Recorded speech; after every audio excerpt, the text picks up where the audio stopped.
할렐루야. 네, 이 아침에도 또 이 시간을 통해서 하나님께서 역사하실 것을 기대합니다. 하나님께서 우리를 불러주신 까닭은 우리 안에 충만한 그 사랑을 통해서 이 세상을 구원하기 위함인 줄로 믿습니다. 우리를 홀로 내버려두지 않으시고 성령을 우리 안에 주시며 우리가 영원토록 함께 하신다는 그 약속을 지키시는 주님, 예수 그리스도의 이름이 그렇기 때문에 우리의 능력이 되는 줄로 믿습니다. 그 믿음 가지고 우리의 생명 되시며 또한 우리의 영원한 소망 되신 주님을 함께 찬양합시다.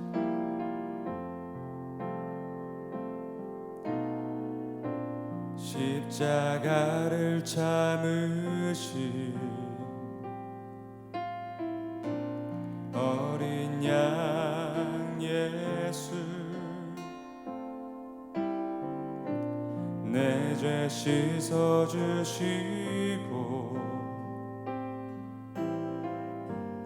구속하셨네.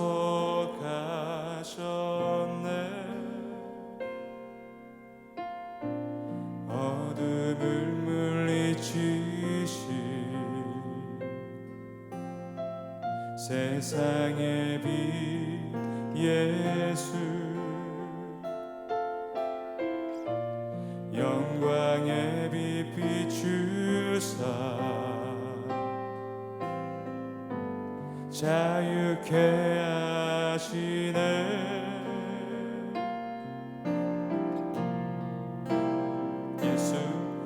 예수 하나님의 완전한 사랑, 예수 하나님의 값없는 은혜, 예수 하나님의 놀라운 지혜, 아름다운 그 이름 예수. 어둠을 물리치신 주님, 어둠을 물리치신 세상의 빛 예수, 영광의 빛 비추사 우리의 심령을 자유케 하시네. 예수 하나님의 완전한 사랑, 예수 하나님의 완전한 사랑, 예수 하나님의 값없는 은혜, 예수 하나님의 놀라운 지혜, 아름다운 그 이름 예수 하나님의 완전한 사랑, 예수 하나님의 완전한 사랑, 예수 하나님의 값없는 은혜, 예수 하나님의 놀라운 지혜, 아름다운 그 이름. 우리 다시 한번 선포합니다. 예수 하나님의 완전한 사랑,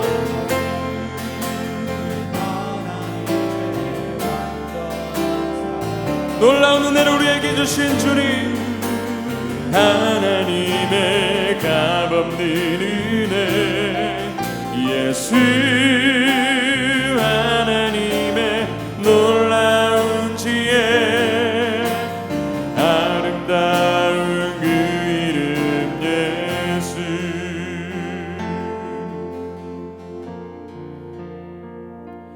예수의 나는 일어서리라. 주가 주신 능력으로 나는 일어서리라. 원수가 날 향해 와도 쓰러지지 않으리. 주가 주신 능력으로, 주가 주신 능력으로 주가 주신 능력으로 일어서리.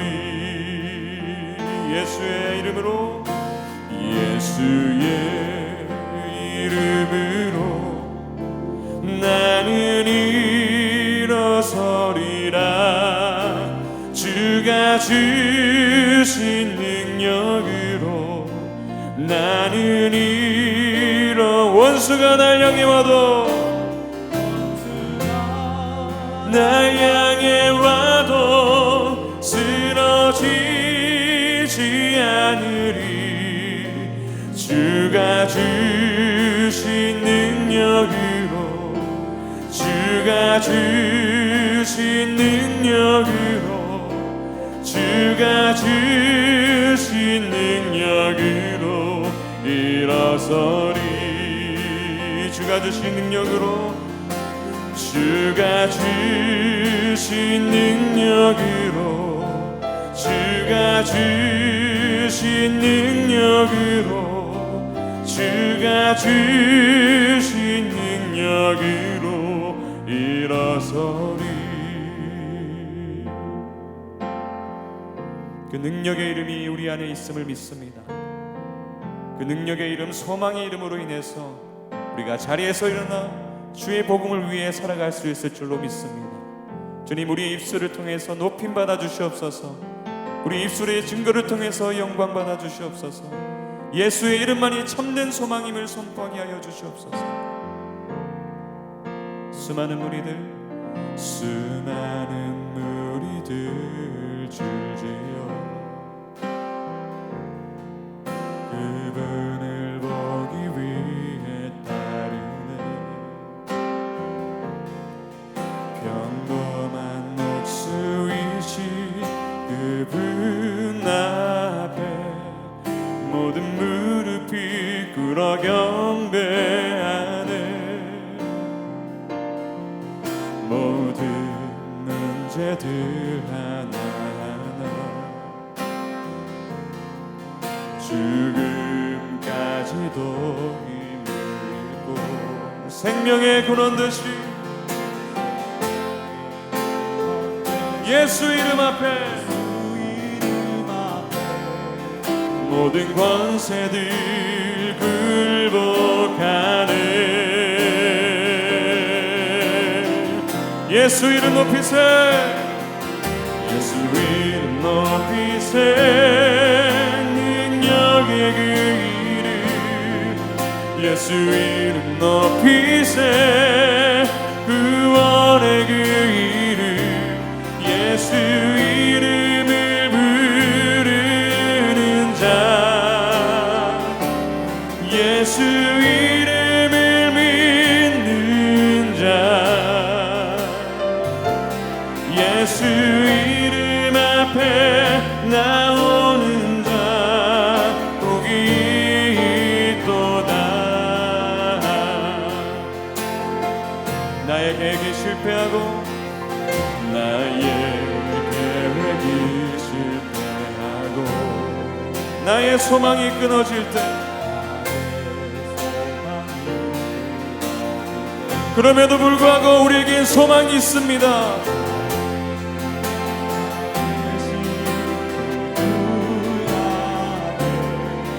나의 무릎을 꿇어 경배하는 나의 삶을 그분께 맡길 때 참된 평안을 주시는 주님,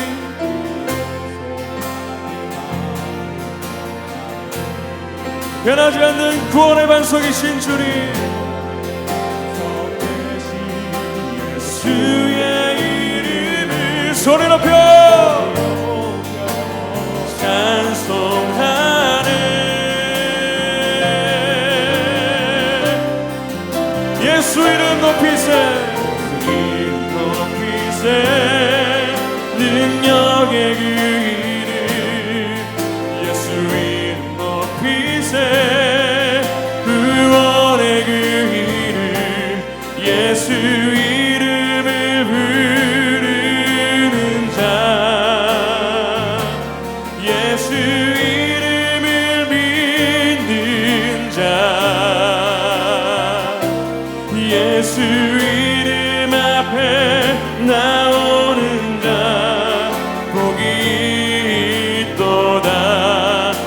다시 한번 목소리 높여 우리의 소망 되신 주님을 찬양합시다. 예수 이름 높이세 능력의 그 이름 예수 이름 높이세 구원의 그 이름 예수 이름을 부르는 자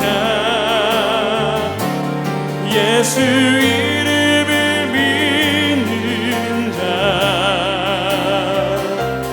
예수 이름 앞에 나오는 자 복이 있도다.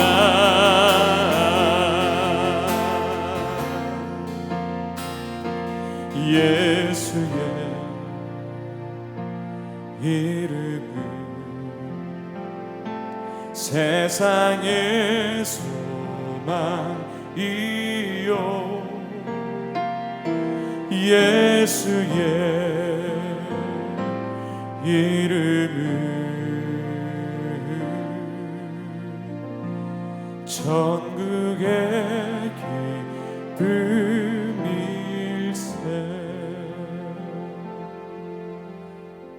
우리가 함께 고백한 이 가사의 내용을 깊이 묵상하며 내 삶의 소망 되신 주님, 주님이 세상의 소망 되심을 굳게 믿습니다. 그 믿음을 가지고 우리의 입술을 열어 증거하게 하시고 주님께 소망을 두는 우리 모든 이들의 인생이 될 수 있도록 주님 인도하여 주시옵소서. 우리 가운데 거하시는 성령 하나님을 의지하며 함께 기도로 나아가길 원합니다. 하나님 감사합니다. 이 시간에 우리를 불러주신 주님, 우리로 생명으로 부르신 주님을 찬양합니다. 그 영원한 생명이 우리 가운데 있음을 고백하며 나아가오니 주님, 우리의 눈을 들어서 참 소망 되신 주님을 보게 하시며 하나님 여전히 주님이 이 땅의 소망 되심을 선포하게 하시고 우리의 삶의 변화를 통해서 그 진리를 증거할 수 있도록 증명할 수 있도록 인도하여 주시옵소서. 그 길만이 우리의 생명의 길을 있습니다.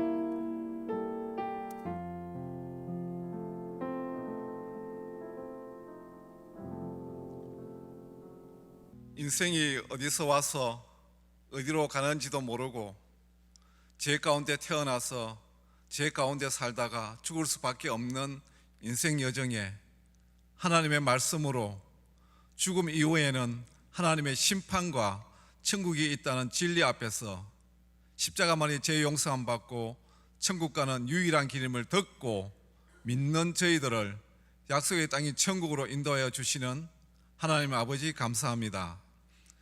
광야와 같은 인생길을 걷던 저희들이 지금은 예수님 품에서 참된 평안과 안식을 누리며 세상에 주는 즐거움과는 비교할 수 없는 참 기쁨과 만족을 주시니 고맙습니다.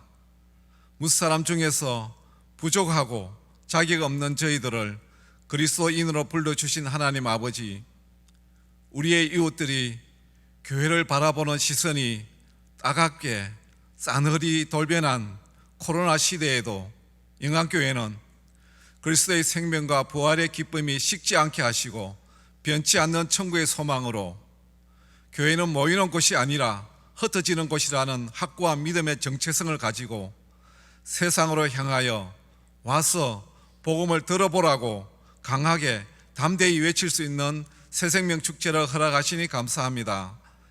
저희들 복음 전하기에 앞서 먼저 십자가 위에서 우리를 향한 예수님의 간절한 외침, 너희 죄값을 내가 대신 다 갚았다는 예수님의 피 맺힌 절규를 다시 듣고 죄에 대하여 가슴을 치는 애통과 회개의 눈물이 있기를 간구합니다.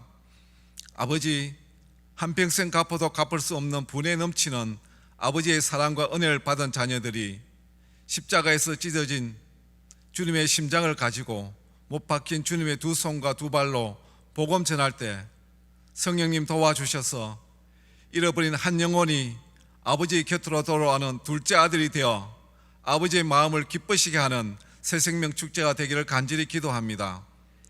코로나가 복음 전파를 방해하기보다는 오히려 복음을 전하기에 좋은 기회로 반전시키는 믿음 주셔서 감사합니다. 고난의 터널에 함께 있는 우리의 이웃들이 예수 그리스도와의 만남으로 여호와 하나님은 나의 힘이시요 구원의 요새이시요 나를 건지시는 피난처이시라고 고백함으로 한 사람의 인생이 송두리째 변화되는 이 엄청나고 놀라운 축복과 은혜에 동참하여 우리의 인생이 VIP들과 함께 아름다운 동행이 되도록 성령님 도와주시옵소서. 아버지, 2020년 새생명 축제에는 밤낮으로 육신의 혈육들을 위하여 눈물로 울부짖는 영간 성도들의 기도에 속히 응답하시어 그 눈물을 닦아주시고 온 가족이 주님 앞으로 나와 다 함께 구원받는 은혜를 주시옵소서. 주님께서 내 이웃을 내 몸과 같이 사랑하라고 하신 이 말씀 앞에서 저희들은 얼마나 연약한지요. 이웃을 사랑하는 일에 있어서는 너무나 인색하며 무관심했던 저희들을 부끄러울 따름입니다. 우리의 이웃 가운데 남몰래 눈물 흘리며 근심과 걱정으로 실망 속에서 몸부림치고 있는 이웃들을 위해 기도하며 그리스도의 사랑으로 한 걸음 더 다가가 이웃의 눈물이 웃음으로 한숨이 기쁨으로 바뀌어지는 놀라운 은혜가 있는 새생명 축제가 되기를 간절히 기도합니다. 오늘 박성근 목사님으로부터 선포되는 생명의 말씀으로 한 영혼을 십자가의 사랑으로 사랑하며 코로나가 힘들게 하면 할수록 눈물로 씨앗을 뿌리겠다는 믿음의 결단이 있기를 간구합니다. 환난과 핍박을 생각하면 오늘의 코로나 시대와는 비교조차 할 수 없는 초대교회 시대, 일제시대 우리의 믿음의 선조들이 복음의 전거를 쉬지 않았기에 오늘 우리가 있음을 명심하면서 훗날 우리 모두 천국 가서 주님 만나 코비드19 시대에도 비록 마스크는 썼었지만 마음의 마스크는 벗어버리고 복음 전거를 멈추지 않았다고 주님 앞에 간증하는 영간 성도들이 다 되기를 간절히 소원하오며 우리를 죄에서 구원하신 예수님 이름으로 기도드립니다. 아멘.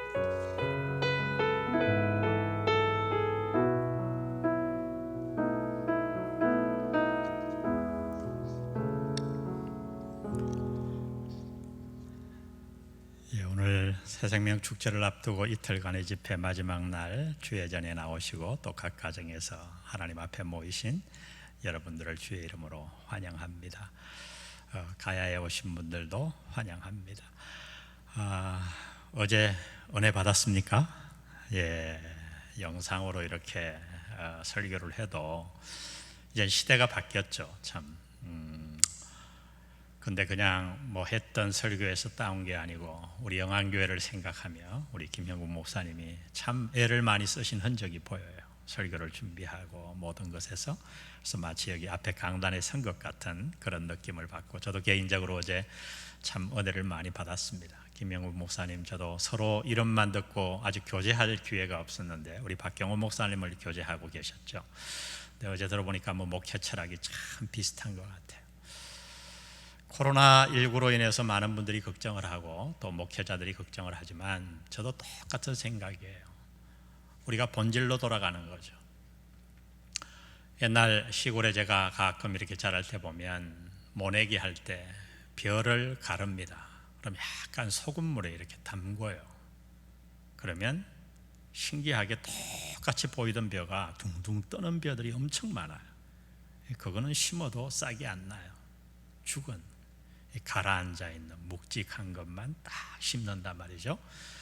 저는 이 코로나19가 결국 우리 한국교회의 알곡과 결을 가르는 아주 중요한 시험대가 될 거라고 저는 봅니다. 그리고 중요한 것은 알곡의 수예요. 숫자가 아니에요. 겨가 아무리 많이 교회 모이면 뭐 하겠어요. 알곡. 저는 어제 김영국 목사님 말씀에 너무 아멘했어요. 그 알곡은 뭐예요? 예수 그리스도와 생명력이 있게 만난 거죠. 십자가의 능력, 복음의 능력, 살아계신 예수님만 만나면 코로나19가 뭐가 문제가 되겠어요? 저는 아무것도 문제되지 않는다고 믿습니다. 그래서 여러분 알곡이 되시고 우리 모든 성도들이 저는 알곡이 되면 좋겠어요. 그리고 이 복음도 전해서 우리가 뭐 많은 수보다 정말 회심, 그야말로 회심이에요. 예수 믿고 구원받고 천국의 소망을 강력하게 갖는 그 회심이 일어나면 정말 뭐 어떤 고난도 뚫을 수 있죠. 그래서 이 새생명 축제는 쉽게 얘기하면 축제예요. 한 영혼이 돌아오면 천국에서 잔치가 열린다 그랬잖아요. 그래서 어제도 저희들이 좀 교제하라고 그랬고 우리가 뭐 십자가지는 막 고난의 마음으로 새생명 축제를 하지 않고 한 영혼이 돌아오면 천국에서 잔치가 열린다. 옛날 잔치 준비하면 며칠 전부터 음식 냄새로 기분이 좋았잖아요. 여러분 마음에 그런 추수의 기쁨이 있기를 주의 이름으로 축원합니다. 이 강사 선정을 해보면 참 깜짝깜짝 놀랄 때가 있어요. 뭐 이 본문 갖고 설교해 주세요 부탁하지 않아요. 이런 내용으로 해주세요 그러지 않아요. 그런데 그 내용이 우리 교회가 그때 나아가는 방향하고 너무 이렇게 맞을 때가 많아요. 오늘도 제목이 그리스도에게 잡혀라, 본질을 얘기하는 거예요. 어제 김형훈 목사님과 똑같이 오늘 박성근 목사님은 LA에서 목회하시는 아주 훌륭한 목사님입니다. 훌륭한 이유는 이름이 벌써 좋잖아요. 박성근. 예. 사우스웨스턴에서 박사학위 하시고 한국에서는 서울대를 나오시고 정말 학자요 설교가예요. 참 훌륭한 분이에요. 여러분이 너무나도 잘 아시는 우리 김동명 목사님 부인 안희숙 여사님, 죽으면 죽으리라 책 쓰신 분, 그분이 세우신 교회에 지금 후임을 계속 맡으셔서 교회를 크게 성장하고 건축도 크게 하셨죠. 중요한 우리 교회와 연관성에서 중요한 것은 우리 박경호 가야의 공동 담임 목사님이 우리 박성근 목사님 밑으로 가서 저희 교회를 떠나서 박성근 목사님 밑에서 10여 년간 우리 부목사 생활을 하시면서 훈련을 잘 받으셨어요. 설교의 훈련도 받고 여러 가지로 훈련도 받으셨죠. 사실 이 가을에 한국에 한번 나오실 계획이 있었는데 코로나19로 나오지 못했어요. 그러나 오늘 한국에 나오셨으면 아마 우리 강단에 서셨을 텐데 영상으로나마 오늘 우리에게 메시지를 전해주실 것입니다. 우리 큰 박수로 환영의 박수를 보냅니다. 할렐루야. 남가주 새누리교회를 섬기고 있는 박성근 목사입니다. 저희 교회 이름이 과거에는 로스앤젤레스 한인 침례교회였는데 우리 지난 2018년부터 새누리교회로 이름을 바꿨습니다. 우리 영안 침례교회에서 새 생명 축제를 하신다고 하니 너무 감사합니다. 복음의 열정이 식어가고 복음 자체를 거부하는 이 시대에 복음을 위한 잔치를 준비하는 것 자체가 얼마나 감사한지요. 특별히 박경호 목사님, 제가 가장 사랑하고 아끼는 목사님인데 영안교회를 섬기게 돼서 얼마나 감사한지 모르겠습니다. 저랑 같이 약 10년을 같이 동역을 했습니다. 참으로 순전하고 꾸밈이 없는 진국 같은 분이십니다. 웃을 때 보십시오. 속이 다 들여다 보이도록 목구멍이 보이고 이빨이 다 보이도록 이렇게 웃으시잖아요. 영성도 그와 같습니다. 가식이 없고 항상 진실한, 웃을 줄도 알고 또 영혼을 위해 울 줄도 아는 참 목자이시기도 합니다. 귀한 목사님과 함께 영안 침례교회가 더 성장하고 복음의 부흥을 이룰 수 있기를 바랍니다. 오늘 제가 같이 나누기를 원하는 말씀은 에베소서 3장 1절에서 7절까지는 말씀입니다. 제가 먼저 봉독해 드립니다. 이러므로 그리스도 예수의 일로 너희 이방인을 위하여 갇힌 자 된 나 바울이 말하거니와 너희를 위하여 내게 주신 하나님의 그 은혜와 경륜을 너희가 들었을 터이라. 곧 계시로 내게 비밀을 알게 하신 것은 내가 먼저 간단히 기록함과 같으니 그것을 읽으면 내가 그리스도의 비밀을 깨달은 것을 너희가 알 수 있으리라. 이제 그의 거룩한 사도들과 선지자들에게 성령으로 나타내신 것 같이 다른 세대에서는 사람의 아들들에게 알리지 아니하셨으니 이는 이방인들이 복음으로 말미암아 그리스도 예수 안에서 함께 상속자가 되고 함께 지체가 되고 함께 약속에 참여하는 자가 됨이라. 이 복음을 위하여 그의 능력이 역사하시는 대로 내게 주신 하나님의 은혜의 선물을 따라 내가 일꾼이 되었노라. 아멘. 그리스도에게 잡혀라, 이런 제목으로 제가 말씀을 전하려고 합니다. 몇 년 전 미국의 그 스포츠 뉴스를 장식했던 충격적인 기사 하나가 있었습니다. 리 스타인버거라고 하는 미식 축구의 거물급 에이전트에 대한 뉴스였습니다. 이분은 한때 미국에서 내노라는 축구 선수들의 에이전트였습니다. 트로이 에이크만이니 스티브 양 같은 슈퍼스타급의 쿼터백을 대표하는 에이전트로서 수억 불의 돈을 벌었던 사람입니다. 오죽하면 그의 생애를 모델로 삼은 영화가 나왔겠습니까? 제리 맥과이어라는 영화가 이분을 모델로 삼았다고 합니다. 그런데 이분이 2012년 1월 달에 챕터 7, 뱅크럽시를 부르고 그 많은 돈을 다 날려버렸습니다.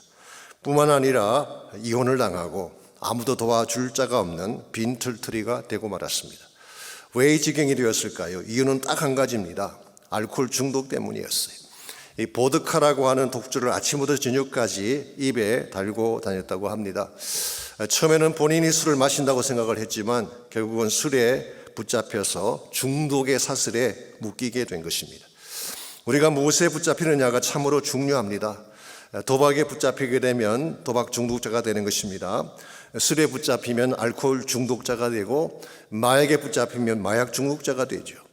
권력이나 물질에 붙잡히게 되면 돈의 노예가 되어서 인간성을 상실하게 되는 것입니다. 이런 면에서 무엇에 붙잡히느냐가 참 중요한데 우리 인생에 무엇이 붙잡히게 되면 가장 삶이 건강하고 바른 방향으로 나아갈 수가 있을까요? 어떤 분은 와이프에게 붙잡히면 가장 안전하다 그렇게 말하기도 하는데 과히 나쁜 생각은 아닙니다. 그러나 가끔은 변덕도 부리고 또 종잡을 수 없이 행하시는 분들이 자매님들이잖아요. 그래도 정말 나의 삶을 맡겨도 괜찮을 분, 나의 인생 전체를 다 걸어도 괜찮을 분에게 붙잡혀야 되는데 그분이 과연 누구일까요? 결론부터 말씀드리면 예수 그리스도 한 분밖에 없습니다. 이분은 내 인생의 시작자가 되시고 내 삶의 주인이시기 때문에 누구보다 나를 가장 잘 아시고 책임질 수 있는 분이에요. 이분은 길이 되시고 진리가 되시기 때문에 최선의 삶으로 나를 인도하실 수가 있습니다. 무엇보다 이분은 생명을 바쳐 나를 사랑하신 분이기 때문에 내가 살아야 될 이유와 또 삶의 목적을 가장 극명하게 보여주시는 분이기도 합니다. 이런 면에서 우리가 예수님께 붙잡히게 되면 바른 인생이 되는 것입니다. 그분의 사랑과 그분의 은혜에 붙잡혀야지 진짜 해야 될 바른 일을 하며 일평생을 살아갈 수가 있는 것입니다. 이런 면에서 우리가 어떻게 하면 예수님께 붙잡힌 인생이 될 수 있을까? 이 질문은 대단히 중요한 질문이 아닐 수가 없습니다. 오늘 같이 본문에 보시면은 예수 그리스도에게 철저하게 붙잡혔기 때문에 일평생 복음 위에 달려갔던 사도 바울의 고백이 기록되어 있습니다. 1절 말씀 제가 읽습니다. 이러므로 그리스도 예수의 일로 너희 이방인을 위하여 갇힌 자 된 나 바울이 말하거니와. 여기 갇힌 자 된 바울이라는 표현이 나오죠. 아시는 대로 에베소서라는 이 성경은 옥중 서신입니다. 바울이 로마 감옥에 1차 투옥됐을 때 기록한 4권의 서신 중에 하나이죠. 그래서 많은 분들이 여기서 갇혔다는 이 표현이 로마 감옥에 갇힌 것을 의미하는 것으로 생각을 하지만 본문을 자세히 보면 그런 뜻이 아닙니다. 우리말 번역에는 분명치 않습니다만 원문을 보든지 심지어 영어 성경을 보아도 분명하게 이렇게 잘 나타나 있습니다.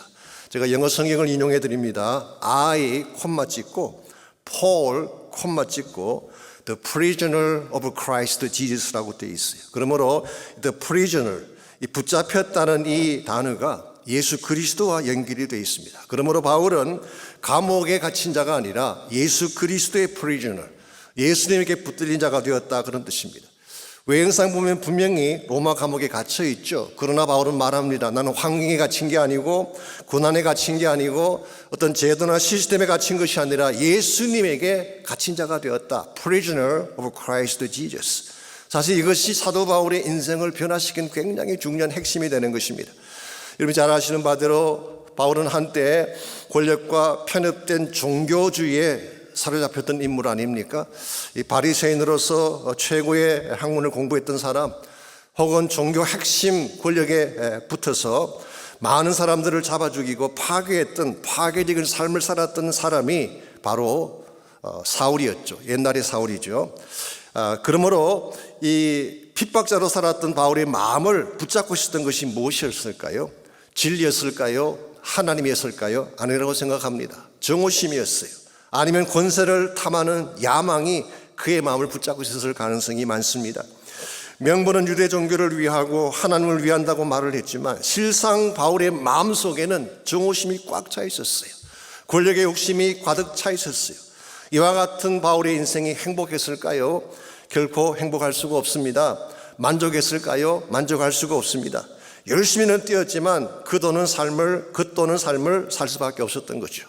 그랬던 바울이 다메섹 도상에서 예수를 만나면서 달라지게 됩니다. 즉 진짜를 만나게 된 것입니다. 그 순간 그의 눈이 떠지게 되고 하나님의 세계를 보게 되고 새로운 삶을 추구하게 된 것입니다. 이것을 우리가 흔히 바울의 개종 사건이라고 부르고 있죠. 한 가지 흥미로운 사실이 뭔지 아십니까? 이 사도 바울이 예수 그리스도에게 붙잡히게 되자 지금까지 그를 붙들고 있던 모든 야망과 정오심으로부터 자유케 되었다는 사실이에요. The prisoner of Christ Jesus. 그리스도의 프리저너가 되어지면 세속적인 야망과 욕망으로부터 풀릴 수 있다는 진리를 이 개종 사건이 우리에게 극명하게 보여주고 있습니다. 이런 면에서 여러분과 저에게도 이와 같은 변화가 필요합니다. 그리스도에게 잡힌 인생이 돼야지 진짜 해야 될 일을 바로 알게 되고 하나님이 기뻐하시는 뜻이 무엇인지를 바로 깨닫고 하나님 영광 위에 살게 되는 것입니다. 오늘 여러분 과연 무엇에 붙들려서 인생을 살고 계시는지요? 돈이나 세상 성공에 붙들려 살고 있지 않습니까? 명예의 권세를 따라 살고 있지 않습니까? 물론 그것도 필요할지 모르지만 그것은 진짜가 아니에요. 화려해 보이고 좋아 보이지만 결국은 다 페이크, 가짜들이에요. 오늘 여러분과 제가 이 진짜가 무엇인지 가짜가 무엇인지를 바로 알아야지 한 번을 살아도 바로 살 수가 있고 하나님 영광 위에 살 수가 있는 것입니다. 저의 첫째 아이가 아주 어렸을 때, 지금 물론 성인이 다 돼서 아이를 가진 그런 성인이 됐습니다만은 아주 어렸을 때 우리 첫째 아이에게 새 옷을 사줄 기회가 별로 없었습니다. 왜냐하면 교회 성도님들이 자기 자녀들이 입던 옷을 늘 저희들에게 주어서 좋은 옷이라고 하지 거의 새 것과 마찬가지라고 이렇게 가져오셨기 때문에 우리 딸아이에게 새 옷을 사입힐 수 있는 기회가 별로 없었어요. 그랬는데 초등학교에 들어가더니 어느 날 자기 엄마에게 이렇게 이야기를 했습니다. 엄마, 나도 브랜드 네임이 있는 새 옷을 입고 싶다. 그러고 보니까 지금까지 새 옷을 한 번도 사준 적이 없는 것 같아서 마음이 좀 미안한 생각도 들어서 웨스트에 있는 한국 백화점에 가서 아디다스라고 하는 브랜드 네임이 있는 옷을 샀어요. 생각보다 비싸지 않더라고 합니다. 옷을 사줬더니 얼마나 기뻐하는지 너무 기뻐서 학교를 갔는데요. 저녁에 집에 오더니 엄마, 나 이거 안 입을래, 그렇게 이야기해요. 왜 그러냐 그랬더니 이건 아디다스가 아니라 아디도스라고, 한국 분들이 A자와 O자를 기가 막히게 잘 바꾸어서 페이크로 만든 것입니다. 겉으로 보기에 적당하게 보이고 괜찮아 보이지만 실제는 가짜가 참 많이 있어요. 오늘 세상이 우리에게 제공하는 대다수의 것들이 다 헛된 것이고 가짜인 것입니다. 오늘 여러분과 제가 바른 삶을 살려면 그리스도 안에서 진짜가 무엇인지를 발견해야 되고, 교회가 바른 교회가 되려면 하나님이 기뻐하시는 진짜가 무엇인지를 바로 깨달아야 돼요. 하나님이 가장 원하시는 진짜는 복음입니다. 생명입니다.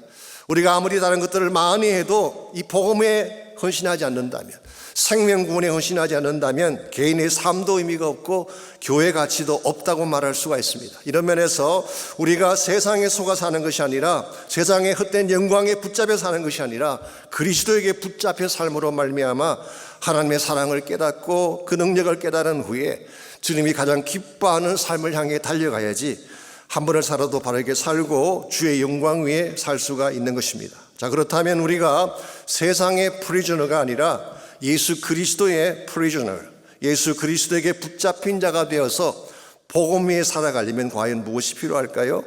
우리 같이 봉독한 본문에 보시면은 사도 바울이 그리스도의 프리저너로서 평생을 살 수 있었던 몇 가지 비결이 오늘 본문에 나열이 되어 있습니다. 제일 첫 번째로 그는 하나님의 비전을 보았어요. 우리가 예수님에게 붙잡힌 자로 살아가려면 하나님의 그랜드 플랜, 하나님의 계획을 보아야지 우리 삶을 하나님 앞에 드릴 수 있고 바르게 살 수가 있는 것입니다. 2절 말씀 보겠습니다.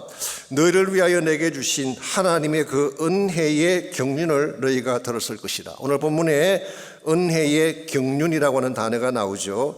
여기 경륜이라는 이 단어는 사실 조금 어려운 개념이기도 합니다. 그래서 많은 해석도 있고 신학적인 해석도 다양합니다만은 이 경륜이라고 하는 헬라 말이 오이코노미아라고 하는 단어입니다. 여기서 나온 영어가 이카나미, 경제라는 영어가 여기서 나왔죠. 그러므로 이 오이코노미아라는 단어는 경영이다 그렇게 번역할 수도 있고, 통치나 운영 혹은 계획의 집행, 그래서 administration 혹은 dispensation 그렇게 번역할 수 있는 단어입니다.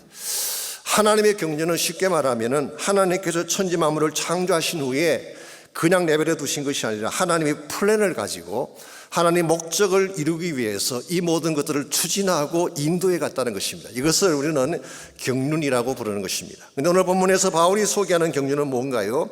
은혜의 경륜이라고 했습니다. 이것은 예수 그리스도를 통하여 우리 모두가 구원하시는 하나님의 그랜드 플랜을 말하는 것입니다. 율법이나 정죄가 아니라 예수님의 은혜로 말미암아 모든 자들이 구원의 자리에 이르게 하는 하나님의 대계획을 말하는 것입니다. 바울은 이것을 보았어요. 하나님의 그랜드 플랜을 보았어요. 하나님의 비전을 보았던 것입니다. 이걸 보아야지 우리가 하나님을 향해 나아갈 수가 있게 되고 하나님 목적을 위해 바르게 살아갈 수가 있습니다. 우리가 세상에 살다 보면요, 하나님의 비전을 볼 수가 없어요.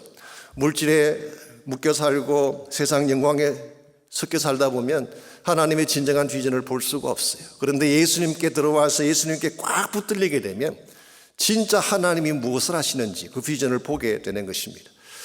제가 오래전에 중국을 방문한 적이 있는데요, 제가 처음 중국을 가는 것이 1994년도였습니다. 그 당시는 지금의 중국과는 완전히 다른 그런 중국이었습니다. 지금 여러분이 아시는 북경공항이 지어지기 전이었고 또 북경에서 연길로 가는 직행 비행기도 없던 시절, 그래서 제가 기억하기로 천진인가 거기서 비행기를 갈아타고 갔던 기억이 있습니다. 연길공항도 지금처럼 잘 지어진 것이 아니라 이 배거지 클레임하는 시설이 없어서 비행기가 내리면 트럭에 짐을 싣고 공항 바깥으로 나가서 짐을 받던 그런 시기였어요. 제가 천진에서 연길행 비행기를 타고 가면서 그 비행기 안에 누가 가시는지를 잘 몰랐는데 연길에 도착해서 한 곳에 가니까 거기 다 모였더라고요. 그 당시 저희 교회가 파송한 치과병원 하시는 의사가 거기 계셨는데 그 치과병원에 갔더니 한국에서 오신 선교사님들이 다 같이 모이셨어요.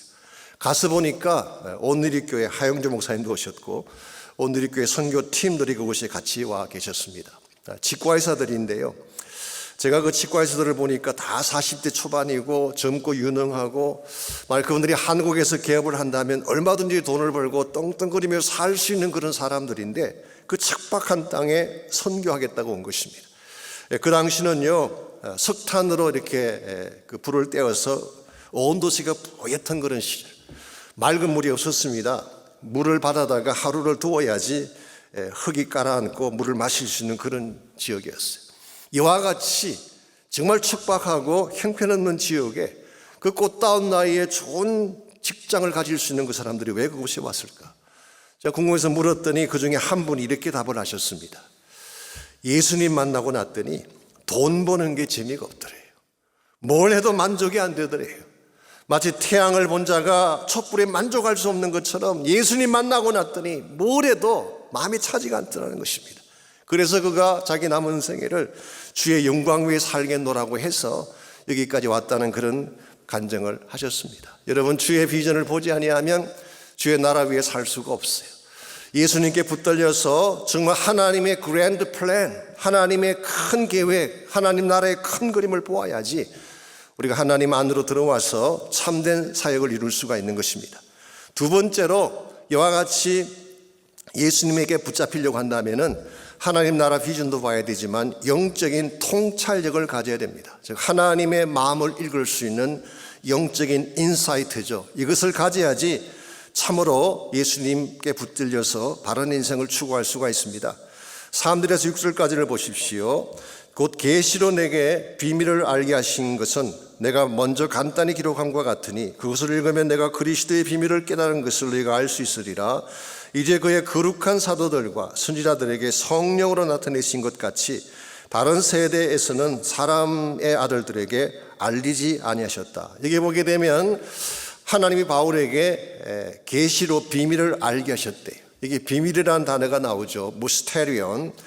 이것은 아직 밝혀지지 아니었지만, 즉 과거에는 밝혀지지 않았지만 신약에 와서 밝혀지게 된 하나님의 진리를 말하는 것입니다. 즉 구약에는 감추어졌던 것인데 신약에 와서 다시 밝혀지게 된 것.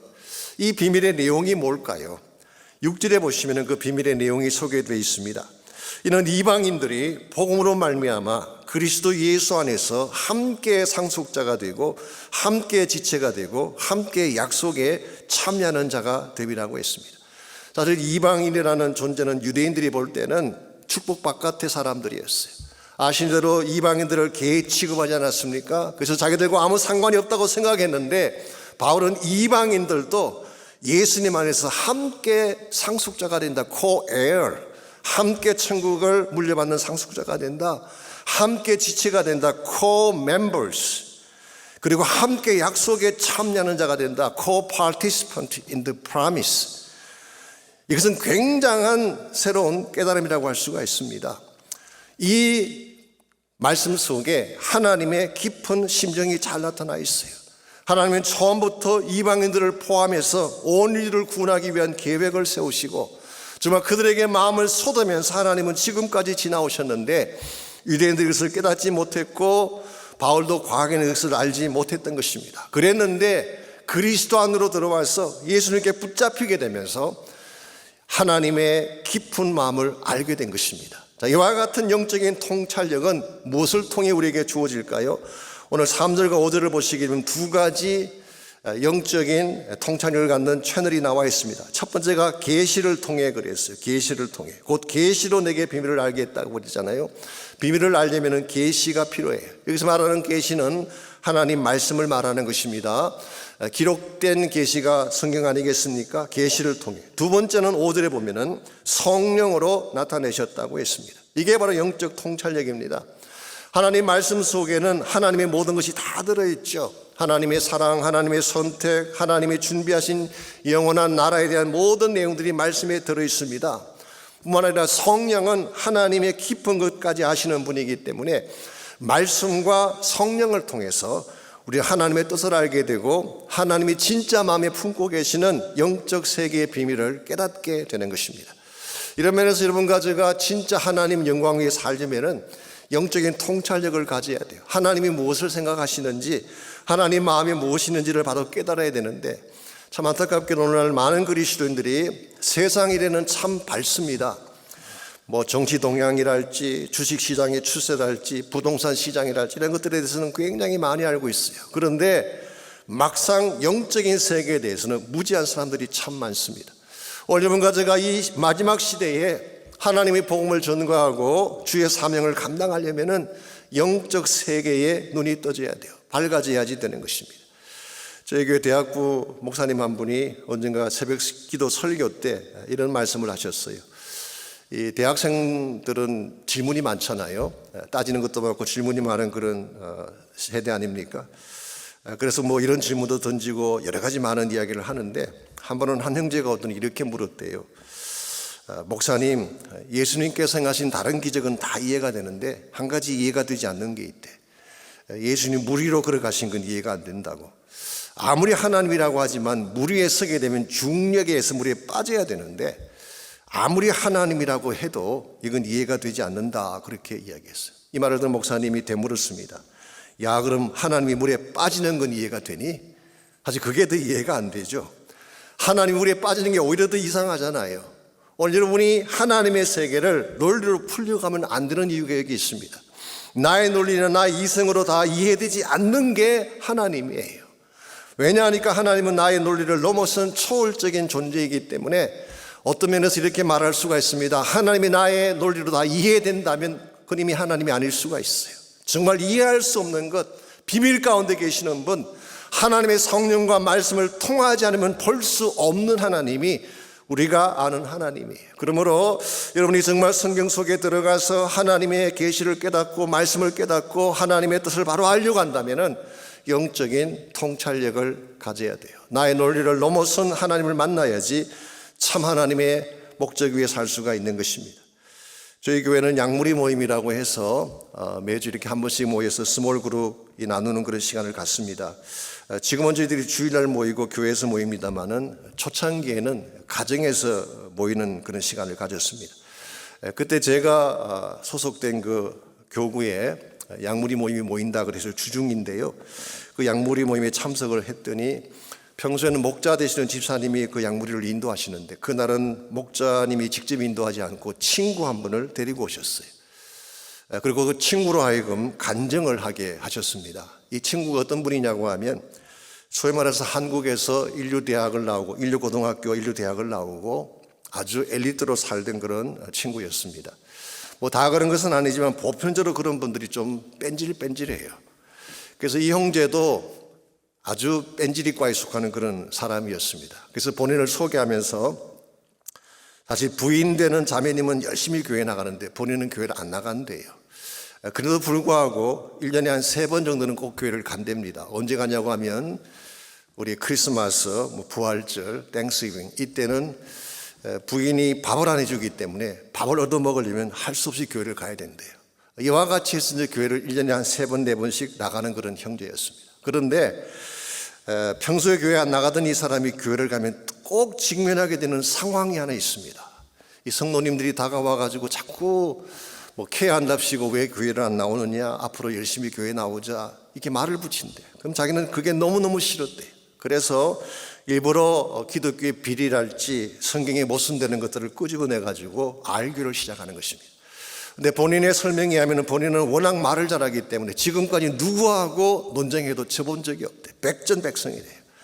근데 교회 나가는 사람들은 참 비겁하게도 논쟁을 하다가 말문이 막히면 항상 18번이 있다고 합니다. 그게 뭐냐고 하면 성경에 의하면, 그리고 성경을 덜춘대요.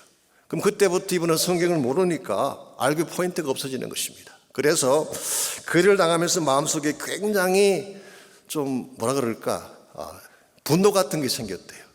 아니, 내가 성경을 모른다고 해서 이렇게 널 성경을 인용할 수가 있느냐? 내가 한번 성경을 제대로 읽고 저 사람들의 코를 납작하게 해주자, 이런 마음으로 이분이 그때부터 실제로 성경책을 구입을 하고 성경을 읽기 시작했습니다. 그냥 성경 1년 정도가 아니라 창세기부터 시작해서 노트북을 준비하고 verse by verse basis로 주석을 사고 모든 자료를 다 사서 필기해 가면서 그렇게 성경을 읽었다고 합니다. 뭐 하루에 2시간도 읽고 3시간도 읽고, 어떤 때는 아시아 쪽으로 출장을 가면요, 비행기 안에서도 성경을 봤대요. 그러면은 스튜디스가 와서 묻습니다. 목사님 어디까지 가시냐고. 비행기 안에까지 성경책 들고 있는 사람이 목사 외에 누가 있겠어요? 사실 목사들도 그렇게는 안 하는데 말이죠. 그럼 속으로 야, 웃기지 말라. 그러면서 이분이 1년 넘도록 성경을 읽고 나서 내린 결론이 있습니다. 이 성경을 누가 기록했는지는 모르지만 한 가지 분명한 사실은 성경책은 절대로 사람이 쓸 수 있는 책이 아니다. 무엇인가 초자연적인 능력을 가진 자가 쓴 책이 분명하다. 그렇지 않다면 어떻게 구약과 신약이 한 스토리이고 모든 짝이 딱 맞고 예언들이 이렇게 성취될 수가 있는, 이건 있을 수가 없다는 것입니다. 그래서 그가 내린 결론이 누가 썼는지는 모르지만 이 성경의 저자는 분명히 초자연적인 능력의 존재이다, 이 사실을 인정한 것입니다. 그러나 아직까지도 예수님 만난 건 아니었어요. 그러던 중에 이분이 한국에 출장 갈 일이 있어서 어머님이 계시는 집에 한 3일을 머물게 됐다고 합니다. 이 사람의 특징 중에 하나가 어디를 가든지 책을 읽지 않으면 안 되는 특징이 있어요. 읽을 거리가 있어야 됩니다. 근데 어머니 집에 갔더니 그 흔한 주간지 잡지도 하나도 없고 아무 책이 없어요. 근데 선반에 딱 보니까 책이 한 권 꽂혀 있는데 이 토마스 아 캠피스가 쓴 그리스도를 본받아라는 책이 있었습니다. 처음에는 보나마나 저게 예수쟁이 책이니까 안 보려고 했지만 워낙 읽을 거리가 없어서 심심해서 그 책이라도 읽자 그러고 읽어내려 가다가 그 안에 계신 예수 그리스도를 만나게 된 것입니다. 물론 그동안 읽었던 성경 말씀이 작용을 했겠죠. 그래서 그 자리에서 무릎을 꿇고 마음의 문을 열고 주님을 초청하는 기도를 드리게 됐어요. 예수님 만나고 났더니 얼마나 그 마음이 평안하고 감격스러운지 말이죠. 너무 마음이 기뻐서 저녁에 어머니가 돌아오셨을 때 물었습니다. 어머니 도대체 저 책 어디서 가져온 거냐고. 그때 어머니가 답을 하셨어요. 사실 어머니가 나가는 교회에서 지난 40일 동안 특별 새벽 기도회가 있었는데 하루도 빠지지 않고 개근했다고 담임 목사님이 개근상으로 준 책이래요. 그래서 한 번 더 물었습니다. 그럼 어머니가 매일 나가셔서 40일 동안 하루도 빠지지 않고 무엇 위에 기도하셨습니까? 그랬더니 그야 두말할 필요 없이 사랑하는 내 아들 너의 구원을 위해 기도했지 그러더래요. 얼마나 신비로운 하나님의 역사입니까? 어머니는 매일 하루도 빠지지 않고 그 아들의 구원을 위해서 기도했는데 40일 동안 개근했다고 받은 그 개근상을 아들이 출장 나왔다 읽고 예수 만나게 될 줄 어떻게 알았겠어요? 이게 하나님이 하시는 일이에요. 논리적인 사건이 아닙니다. 우리 인간의 생각으로 설명할 수 있는 게 아니에요. 하나님은 초자연적인 능력 가지신 분이고 불가능을 가능케 하시는 분이기 때문에 우리가 상상할 수 없는 일을 행하시는 분이에요. 그러므로 maybe 여러분의 주변에도 이런 뺀질이가 계실지 모르겠어요. 똑똑하긴 한데 가진 것은 많은데 논리적이긴 한데 마음의 문을 열지 못한 형제나 자매가 계실지 모르겠어요. 포기하지 마십시오. 기도하면 돼요. 기도하면 하나님께서 그 마음을 열어주시고 그 마음이 열리게 되면 예수님 만나게 되는 것입니다. 이런 면에서 이번 새생명 축제 기간 동안에 여러분이 꼭 마음에 품고 누구든지 간에 그 대상을 마음에 품고 기도하셔서 그 심령이 열려지고 예수님 만나는 축복이 있기를 바랍니다. 마지막 세 번째로 우리가 정말 예수님께 붙들려 살기를 원한다면 삶의 진정한 과제를 발견해야 되는 것입니다. 내 삶의 과제가 무엇인가 이걸 분명히 해야지 주님께 붙들릴 삶을 추구해 갈 수가 있습니다. 오늘 보면 7절을 보시게 되면 사도 바울에게는 이 삶의 과제가 분명했던 것 같습니다. 7절, 이 복음을 위하여 그의 능력이 역사하시는 대로 내게 주신 하나님의 은혜의 선물을 따라 내가 일꾼이 되었노라. 자, 이 복음을 위하여 그랬습니다. 이게 바울의 사역의 목적이라고 할 수가 있죠. 이 복음은 하나님의 비밀이고 오늘 위해 소망을 담고 있는 것이고 유일한 해답인 이 복음이죠. 이 복음을 위하여 그의 능력이 역사하시는 대로 바울은 자기 힘으로 일하지 않았습니다. 하나님의 능력을 받아서 일을 했어요. 그 다음 세 번째로 하나님의 은혜의 선물을 따라라고 했어요. 이것이 바로 바울 사역의 베이시스입니다. 우리말 번역에는 은혜의 선물이라고 번역을 했기 때문에 은사를 말하는가 그렇게 생각할 수도 있지만요, 사실 이것은 그렇게 해석을 하지 않아도 될 말씀입니다.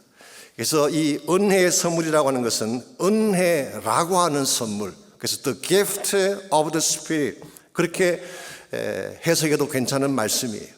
실제로 New Living Translation은 아예 이렇게 번역을 했습니다. God's grace, 하나님의 은혜에 근거해서 일꾼이 되었다. I became the servant of the gospel. 내가 복음의 일꾼이 되었다. 여기서 사도 바울은 자기 사역의 베이시스, 하나님의 복음을 전가하는 종이 되게 된 베이시스를 하나님의 은혜로 삼고 있습니다. 여러분, 은혜가 무엇인가요? 이 은혜를 설명하는 여러 가지 많은 단어들이 있고 예화들이 있습니다만 제 개인적으로 은혜가 무엇인지를 가장 잘 보여줬던 예화가 하나 있습니다. 로버트 콥이라고 하는 미국 목사님이 쓴 글에 나오는 이야기인데요. 어떤 두 자매가 있었습니다. 두 자매가 교회도 다니고 열심히 하나님 믿는 그런 자매였는데요. 교통사고를 당해서 두 사람이 동시에 천국에 가게 됐습니다. 천국 입구에 갔더니 베드로가 나와서 천국 생활에 대한 오리엔테이션을 해주었다고 합니다. 천국에 살게 되면 이걸 해야 되고 저걸 해야 되고 여러 가지 많은 천국 생활에 대한 오리엔테이션을 하면서 천국에서는 뭐래도 다 오케이지만 한 가지 조심할 것이 있다. 천국의 길바닥에 오리가 많은데, 오리 알죠? 꾀꾀거리는 오리. 이 오리를 밟으면 절대로 안 된다. 오리를 밟게 되면 큰 벌을 받게 된다. 그렇게 경고를 했습니다. 그러고 나서 천국에 봤더니 진짜 길거리마다 오리가 얼마나 많은지 말이죠. 그게 조심한다고 조심을 했는데 그 자매 중에 한 명이 오리를 밟고 말았어요. 그랬더니 그 다음날 아침에 이 베드로가 한 형제를 데리고 왔습니다. 보니까 진짜 the ugliest man in the world, 세상에서 가장 못난 형제 하나를 데리고 와서 둘을 묶어주면서 이게 어제 너가 오리 밟은 벌이다, 그렇게 이야기했어요. 이걸 본 다른 자매가 이야, 딴 건 몰라도 진짜 오리는 밟으면 안 되겠구나. 그리고 정말 조심하고 조심하면서 오리를 밟지 않고 잘 지나갔어요. 그런데 어느 아침인데 베드로가 역시 또 한 명의 형제를 데리고 왔습니다. 보니까 진짜 잘생긴 형제, 정말 핸섬한 형제를 데리고 왔어. 그러면서 둘을 같이 묶어주는 것입니다. 이걸 보는 순간 자매님이 너무 황홀해가지고 오 마이 갓, 세상에 당신같이 핸섬하고 잘생긴 남자가 어떻게 나와 같이 묶어지게 되느냐 물었더니 그 형제가 답을 합니다. 자기도 모르겠다고. 다만 어저께 오리 한 마리 밟았다는 기억 외에는. 무슨 이야기인지 혹시 아시겠습니까? 혹시 이해가 안 되시는 분들은 나중에 저를 만나면 저에게 물어보시기 바랍니다. 로버트 컵 목사님이 이것을 은혜라고 불렀어요. 잘생긴 사람이 잘난 사람을 만나는 것은 은혜가 아니에요. 그건 당연한 것입니다. 근데 가장 못생긴 사람이 가장 잘난 자를 만나게 된다면 This is grace. 은혜라고 하는 것은 받을 자격이 되지 않는데, 나는 아무런 자격이 되지 않는데 하나님의 최상의 복을 주신 케이스를 은혜라고 말하지 않습니까? 바로 이 사실을 잘 깨달았어요. 나는 핍박자였고 나는 악한 자였고 죄인 중에 괴수였고 자격이 되지 않는 사람인데 어찌해서 하나님이 나에게 복음의 직을 맡겨주시는 것인가? This is grace. 이것이 바로 하나님의 은혜라고 고백을 했어요. 이와 같은 은혜에 대한 체험이 있었기 때문에 성경을 보십시오. 바울이 하나님의 사도로 부름받은 후에 수많은 고통을 당하고 수많은 고난을 겪었지만 단 한 번도 본인이 사도된 것을 후회한 흔적이 기록되어 있지 않습니다. 왜냐하면 은혜가 너무 감사했기 때문에 그런 거예요. 어려움과 저에게 이것이 필요합니다. 정말 하나님이 나를 은혜로 구원해 주신 사실을 깨닫고 나의 남은 생에 복음을 위하여 하나님의 능력으로 그리스도의 복음의 종이 되겠다는 결단이 분명해야지 여러분이 하나님의 목적을 위해, 영광을 위해 살 수가 있는 것입니다. 많은 분들이 그냥 주어졌으니까 살자, 인생이 주어졌으니까 어차피 살아야 되지 않느냐, 그렇게 사는 분이 참 많습니다만은 저는 그것이 건강한 크리스찬의 생각이라고는 생각하지 않습니다. 우리는 주어졌으니까 사는 삶이 아니라 하나님 목적 가지고 보내신 삶이에요. 그러므로 하나님의 목적을 잘 깨닫고 그 뜻을 향해 달려가야지 하나님의 영광을 위해 쓰임받을 수가 있고 주의 나라 위에 살아갈 수가 있는 것입니다. 오늘 여러분들이 이 땅에 살면서 무엇을 하며 인생을 계속 보내고 계시는지, 그저 아무 생각 없이 뜻 없이 목적 없이 나에게 주신 물질도 쓰고 시간도 쓰고 있다면 maybe 여러분의 인생은 웨이스트일 가능성이 많습니다. 진짜 해야 될 소중한 일, 진짜 해야 될 값진 일들을 발견하고 하나님의 목적 위에 사용을 해야지 참 그리스도에게 붙들린 자들로서 바른 인생을 살 수가 있는 것입니다. 제가 저희 교회에서 가끔 조크를 하는데요, 이 조크를 하게 되면 또 조크는 조크로 받아야 되는데 어떤 분들은 또 심각하게 받고 꼭 예배 끝나면 와서 묻는 분들 계세요. 목사님 그래서 어떻게 됐냐고. 여러분 조크는 조크로 끝나야 됩니다. 우리 한국의 그 남부 해안 지역에 이 페리호라고 하는 배가 있죠. 이 섬과 섬 사이를 오가는 그런 큰 배, 뭐 자동차도 실어 나르는 그런 배가 있습니다. 근데 이 페리호 한 척이 조난을 당해서 침몰하게 됐습니다. 이 배가 침몰하니까 이 배에 탄 사람들을 건져내기 위해서 헬리콥터가 뜬 것입니다. 헬리콥터에서 밧줄을 내렸어요. 그런데 이 밧줄이라고 하는 것이 10명만 메어 달려야지 더 많은 사람이 메어 달리면 안 되는 것입니다. 그러면 비행기 자체가 땅에 떨어져 추락하는 것입니다. 그랬는데 그 밧줄에 남자 9명과 여자 1분이 메어 달렸어요. 남자 10명과 여자 1분이 메어 달렸어요. 11명이 메어 달린 것입니다. 이걸 본 헬기 조종사가 계속 이야기한다. 여러분 중에 누군가 한 명은 밧줄을 놓아야 된다고. 아무리 이야기를 해도 아무도 밧줄을 놓지 않습니다. 듣다 못한 여자분이 이렇게 이야기를 했습니다. 저는 사실 지금까지 남편 위에 자식 위에 일평생을 희생했는데요, 제가 마지막으로 한 번 더 희생하지요. 이 말을 들은 남자들이 너무 기뻐서 박수치다가 다 땅에 떨어져 물에 떨어졌다는 이야기. 여러분, 우리가 좋은 일을 당하면 박수를 칠 수가 있죠. 그러나 무엇을 위해 박수치느냐가 참으로 중요합니다. 내가 잘 되는 것을 위해서 치는 박수는 의미가 없어요. 나의 아내를 위해 치는 박수는 아무 가치가 없습니다. 우리 그리스도인이 진짜 박수 쳐야 될 일은 뭘까요? 하나님의 나라가 전개되는 것을 위해 박수 쳐야 돼요. 복음이 살아나고 생명이 돌아서 주께로 돌아오고 하나님의 영광이 나타나는 이 사건을 위해서 박수를 치는 자들이 되어야지 바르게 사는 자가 되는 것입니다. 오늘 하나님의 교회들이 참 많습니다. 수많은 그리스도인들이 교회를 다니고 있죠. 그러나 자기의 영광을 위해서 박수를 칠지언정 하나님을 위해 박수 치는 인생은 많지 않아요. 전 여러분 한 분 한 분이 정말 주님이 간절히 원하는 소원이 무엇인지를 바로 깨닫고 하나님께 영광될 수 있는 삶을 선택하시기를 바랍니다. 주의 나라를 위해, 복음을 위해 마음껏 박수치며 사는 인생이 되어서 주 예수 다시 오실 때에 그 영광 앞에 자랑스럽게 설 수 있도록 여러분 삶을 준비하시기를 바랍니다. 우리가 복음을 전해야 되고 생명 구원해야 되는 것 알고 있지만, 그러나 사실 말처럼 쉬운 것은 아닙니다. 누군가를 위해 희생하고 헌신한다는 삶 결코 쉬운 것 아닙니다. 그러나 내가 진짜 하나님의 사랑을 알고 십자가 지신 예수님의 사랑을 깨닫게 되면 우리 나의 삶을 기꺼이 드릴 수가 있는 것입니다. 제가 저희 교회에서 새신자반을 할 때에 늘 소개해드리는 이야기가 하나 있습니다. 낙스빌에서 목회하시던 프랭크 폴트라는 목사님에 대한 스토리인데요, 제가 이 스토리를 소개해드리고 오늘 말씀을 마무리하려고 합니다. 이 목사님이 하루는 사무실에 계시는데 나이가 좀 드신 농부 한 분이 찾아왔어요. 자기 나이가 50이라고 이야기하는데 얼마나 그동안 고생을 많이 했는지 얼굴에 주름살이 패이고 이렇게 얼굴이 늙어 보였어요. 60도 더 돼 보였어요. 근데 이분이 말하기를 이 나이에 40된 한 자매를 만나서 결혼하고 싶다고 결혼 주례를 부탁한다고 이야기했어요. 그래서 목사님이 주례를 했습니다. 이분들이 결혼하고 신혼여행을 가는데요. 신혼여행지에서 그 쇼핑센터를 지나가다가 어느 보수성 앞에서 이 신부 되시는 분이 진주 목걸이를 보고 이렇게 말을 해버렸습니다. 와, 세상에 저렇게 예쁜 진주 목걸이가 있나?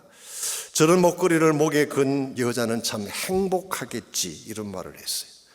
이 말을 들은 남편의 마음이 무척 아팠습니다. 왜냐하면 사랑하는 여인이 그토록 갖고 싶어하는 그 진주 목걸이를 사줄 돈이 없었기 때문에. 그리고 세월이 약 10년 정도 흘러갔습니다.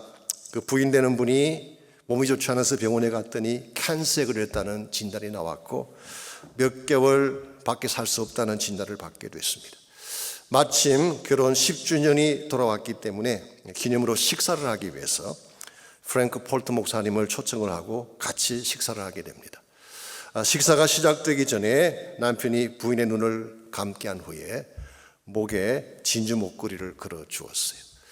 이걸 본 부인이 깜짝 놀랍니다. 왜냐하면 자기가 누구보다 더 잘 아는데 이와 같이 값비싼 진주 목걸이를 사줄 돈이 없다는 것을 알기 때문에, 그래서 혹시라도 남편이 나쁜 짓을 한 것이 아닌가라고 해서 어떻게 이 진주 목걸이를 사게 되는지를 물었어요. 그때 남편이 이렇게 답을 했습니다. 지금부터 10년 전에 당신의 이와 같이 예쁜 목걸이를 목에 건 여자는 행복할 것이라는 말을 듣는 순간부터 결심했다는 것입니다. 비록 내가 지금은 돈이 없어서 사랑하는 여인에게 이 진주 목걸이를 사줄 수 없지만 언젠가는 내 손으로 이 목걸이를 사서 사랑하는 자의 목에 걸어주리라 결심을 하고 그때부터 그 즐겨 마시던 맥주를 다 끊었어요. 그렇게 즐겨 마시던 피우던 담배를 끊었어요. 모든 드링크도 끊고 먹고 싶은 것, 입고 싶은 옷 입지 아니하고 지난 10년 세월 동안 모으고 돈을 모아서 마침내 당신을 위해 이 진주 목걸이를 사게 되었다고 이야기를 했습니다. 그때 부인이 눈물이 글썽한 가운데서 물었어요. How could you do this for me? 어떻게 당신이 나를 위해 지난 10년 동안 먹고 싶은 건 먹지 않고 가고 싶은 데 가지 아니하고 입고 싶은 걸 입지 아니하고 그렇게 돈을 모으고 모아서 오늘 나에게 이 진주 목걸이를 사주는 것이 가능했습니까? 물었을 때 그 남편이 딱 한마디로 대답했어요. Because I love you. 당신을 사랑하기 때문입니다. 이 한마디를 말을 마치고 그 덩치가 큰 남자가 외선 아내를 가슴에 안고 흐느끼던 모습을 잊을 수가 없노라고 프랭크 폴트 목사님이 쓴 간증을 제가 읽은 적이 있습니다. 사랑하는 자매 여러분, 사랑하면 할 수 있어요. 사랑하면 모든 것 다 희생할 수가 있습니다. 정말 사랑하면 나의 것 절제할 수 있게 되고 사랑하는 자를 위해서 내 모든 것을 바쳐도 아깝지 않게 드릴 수가 있는 것입니다. 오늘 여러분이 주님의 일을 할 수 있는 비결이 여기 있습니다. 주님을 사랑하면 모든 것 다 드릴 수 있어요. 다 바칠 수 있습니다. 드리고도 아깝지 않게 인생을 살 수가 있는 것입니다. 사실 하나님은 여러분과 저를 생명을 바쳐 사랑하지 않았습니까? 주님의 십자가가 무엇입니까? 나 같은 죄인을 살리기 위해 자신의 모든 것을 다 쏟아붓고 포기한 사건이 십자가 아닙니까? 우리는 이 사랑을 받았는데 이 사랑받은 자가 날 사랑하시는 그분 앞에 과연 무엇을 올려드렸습니까? 예수님께서 지금도 가슴 아파하시며 지금도 밤잠을 자지 못하며 울어야 될 한 가지 이유가 있다면 아직도 주께로 돌아오지 않은 한 영혼 때문이에요. 한 생명을 위해 지금도 주님은 통곡하고 계실지 모릅니다. 우리가 남아있는 생애 동안에 이 주님 마음을 시원케 해드려야 되지 않겠습니까? 한 생명이 주께로 돌아오는 사건이 그 어떤 사건보다 위대한 사건이고 이 사건을 행할 때에 주님이 기뻐하시고 영광을 받아주시는 것입니다. 지금까지 나의 영광을 위해 살아왔다면, 내가 주인이 되어서 나 중심적인 삶을 추구해 왔다면 이제는 예수 위에 살 수 있기를 바랍니다. The prisoner of Christ Jesus. 예수께 붙잡힌 자가 되어서 그분의 사랑에 붙잡힌 자가 되어서 그분의 은혜에 붙잡힌 자가 되어서 그분이 가장 기뻐하시는 생명군을 위해 달려가시게 되면 여러분의 삶도 아름다워지지만 언젠가 주 앞에 섰을 때에 잘했다, 충성된 종아라는 칭찬을 받게 될 것입니다. 주님 오실 날 멀지 않았습니다. 언제 오실지 모르지만 곧 오실 것 같아요. 주님 오시는 그 길을 예비해야 되지 않겠습니까? 그저 나만 위한 삶을 낭비하며 살아가다가 주 앞에 선다면 얼마나 부끄럽겠어요. 우리에게 주어진 인생 기회 그냥 낭비하지 말고 주의 복음 위에 사시기를 바랍니다. 생명 위에 여러분의 시간과 삶을 투자하시기를 바랍니다. 그래서 주님이 가장 소원하시는 그 영혼 구원에 참여하셔서 주의 영광 선포하며 살아가시기를 주의 이름으로 축원합니다. 기도하겠습니다. 하나님, 한 번밖에 살 수 없는 인생, 존귀한 인생인데 예수님 만나게 하시고 그리스도 안에 있는 참 소망과 비전을 알게 하신 것 감사합니다. 이 시간도 주님은 한 영혼 때문에 울고 계시는데 우린 주님의 울음을 외면한 채 내 마음대로 내 뜻대로 살아왔던 우리의 모습이 있었습니다.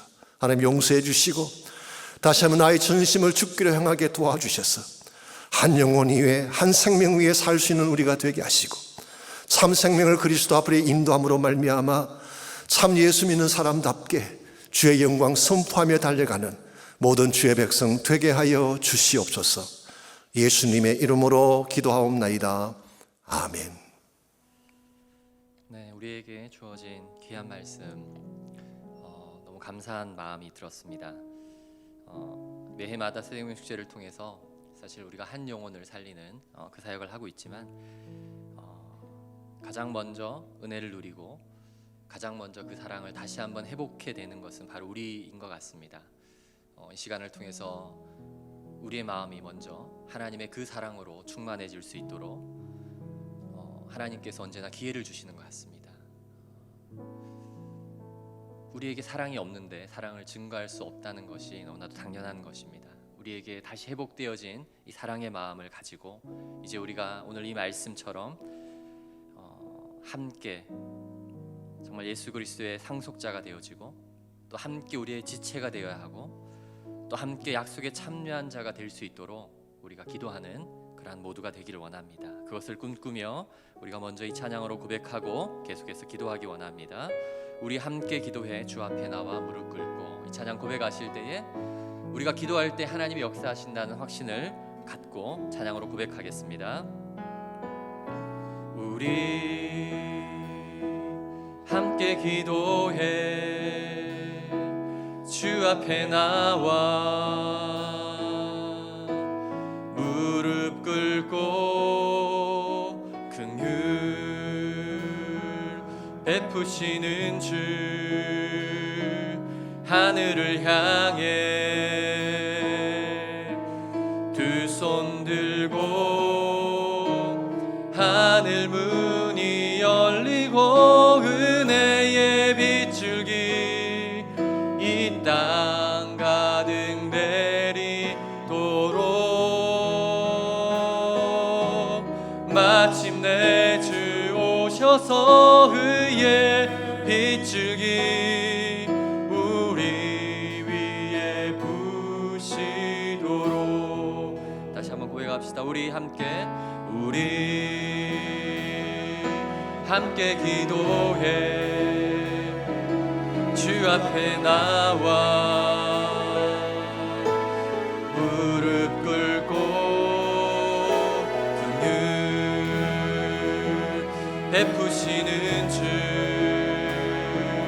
하늘을 향해 두 손 들고 하늘 문이 열리고 은혜의 빗줄기 이 땅 가득 내리도록 마침내 주 오셔서 의의 빗줄기 우리 위에 부시도록 다시 한번 고백합시다. 하늘 문이 열리고 은혜의 빗줄기 이 땅 가득 내리도록 마침내 주 오셔서 의의 빗줄기 우리 위에 부시도록. 이 시간 먼저 우리가 두 가지를 놓고 기도하기 원합니다. 두 가지의 기도 제목으로 함께 기도하실 텐데요. 우리 화면에 좀 띄워주시고요.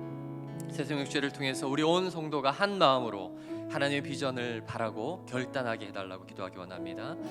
또한 새생명 축제 당일날 우리 VIP들이 마음을 열어서 우리가 예배드리는 그 예배처소가 이 교회라면 이곳으로 발걸음을 옮기게 하시고, 우리가 예배드리는 공간이 우리의 가정의 집이라면 그곳으로 발걸음을 옮기게 하시고, 그곳 가운데 놀라운 구원의 역사가 회복되는 시간 되게 하여 달라고, 우리가 찬양으로 고백했던 것처럼 그날 하늘 문이 열리고 은혜의 빗줄기가 그곳에 임하셔서 마침내 주님의 그 의의 빗줄기가 우리 모두를 통치하는 그 역사가 있게 해달라고 우리가 한번 이 두 가지를 놓고 기도하는 시간 갖도록 하겠습니다. 기도하겠습니다. 하나님, 이 시간 함께 기도합니다. 새생명 축제를 통해서 우리 모두를 한 마음으로 회복해 하신 하나님, 우리가 하나님의 비전을 바라고 하나님이 원하시는 영적인 통찰력을 가지고 또한 우리의 삶의 과제가 분명히 무엇인지 알았으니 그것을 향하여 나아가는 그러한 결단을 하게 하여 주시옵소서. 하나님, 그것을 소망하며 이 시간 함께 기도하오니 하나님, 우리를 사용하여 주시옵소서. 주님, 우리의 마음을 하나님 붙잡아 주시옵소서. 주님, 우리 마음속에 하나님께서 주시는 그 마음을, 그 한 소망을 가지고 나아가는 우리 모두가 되게 할 때에 하나님, 이 새생명 축제를 통해 하나님의 놀라운 역사를 경험하는 우리 모두가 되게 하여 주시옵소서. 주님, 인도하여 주시옵소서. 주님, 그 놀라운 은혜의 축제를 우리 모두가 경험하게 하여 주시옵소서. 성령 하나님 함께 하셔서 성령 하나님 그곳 가운데 하나님의 놀라운 뜻을 바라고 함께 나아가는 우리 모두가 되게 하여 주시옵소서. 오 주님, 도와주시옵소서. 우리 마음을 하나님 회복케 하셨으니 이제 하나님의 역사하시는 그 놀라운 은혜로 우리 모두를 충만하게 이끌어 주시옵소서. 주님, 생축제 당일 우리 모두의 VIP들의 마음을 열어주시고 그날 하나님 우리가 함께 드리는 예배의 전통을 발걸음을 옮기게 하여 주시옵소서. 그곳에 하나님의 놀라운 구원의 역사가 일어나게 하시고 그 구원의 역사를 통하여 하나님 모두가 회복되는 시간 되게 이루어 주시옵소서. 주님, 우리 마음을 하나님 그렇게 붙잡아 주시옵소서. 주님, 우리 마음을 하나님 붙잡아 주시옵소서. 주님, 우리의 마음을 하나님께서 온전히 회복케 하여 주시옵소서. 주님, 우리의 마음속에 하나님이 간절한 마음을 갖게 하시고 이 마음의 소망함을 따라 기도할 때에 하나님, 우리 모두의 마음이 하나님 앞에 번화와 기도하며 하나님 간절한 소망을 가지고 우리가 하나님 특별히 회복되어지는 시간 되게 하여 주시옵소서. 아버지 하나님, 함께 하여 주시옵소서. 주여, 주님께서 인도하여 주시는 그 놀라운 은혜로 충만한 우리 모두가 되게 하여 주시옵소서.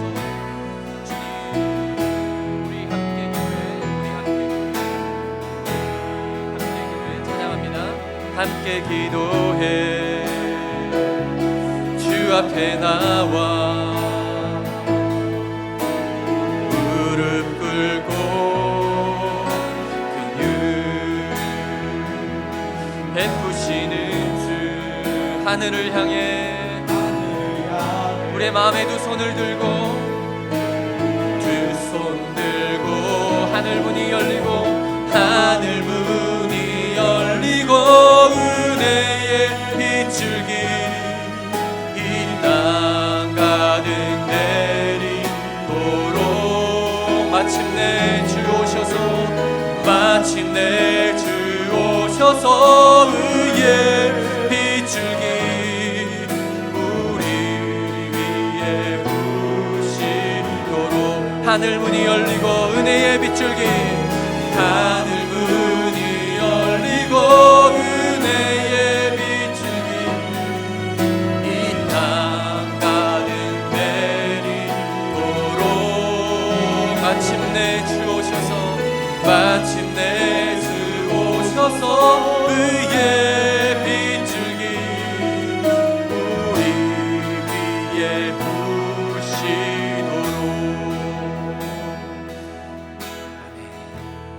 이 시간 우리가 계속해서 개인의 기도를 드릴 때에 오늘은 조금 더 우리가 길게 기도하면 좋겠습니다. 하나님 앞에 묻고 구하면서 하나님, 우리를 이렇게까지 회복하게 하시고 우리를 이렇게까지 다시 한번 은혜의 자리로 또 불러주시는데 하나님, 우리의 마음이 하나님 앞에 어떠해야 하는지 이 시간 더 많이 묻고 내가 품고 있는 VIP를 위해서 더 많이 기도하고 또 하나님이 나에게 주신 그 은혜들을 다시 한번 묵상하면서 이 새생명 축제 기간이 정말 개인적으로 모든 영적인 충만함이 회복되어지는 시간 되게 해달라고 여러분 각자 더 많이 또 간절히 하나님께 기도하고 우리가 우리가 자유롭게 기도회를 마무리하도록 하겠습니다. 같이 기도하겠습니다.